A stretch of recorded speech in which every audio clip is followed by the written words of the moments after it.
అందరూ ఇడియమ్స్ గురించి వినే ఉంటారు, కానీ చాలా మందికి వాటిని కరెక్ట్గా యూజ్ చేయడం తెలియదు. Let's learn the real way to use them with real life examples. ఎవరైనా బ్రేక్ ఎ లెగ్ అనడం విన్నారా?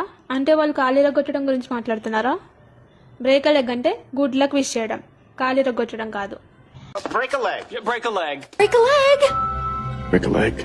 Break a leg. Break a leg. Break a leg. ఏదైనా important moments like exams, interviews, performances ముందు వాళ్ళ సక్సెస్ని కోరుకుంటూ ఈ ఈడియంని యూజ్ చేయొచ్చు.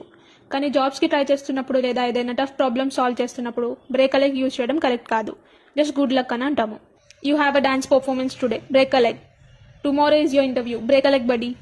Next, once in a blue moon. ఎప్పుడో ఒకసారి లేదంటే చాలా తక్కువగా జరిగే విషయాలకు యూజ్ చేస్తాము. ఇది బాగా కామన్గా యూజ్ చేసే idiom. Once in a blue moon. Once in a blue moon. An opportunity like this comes along once in a blue moon.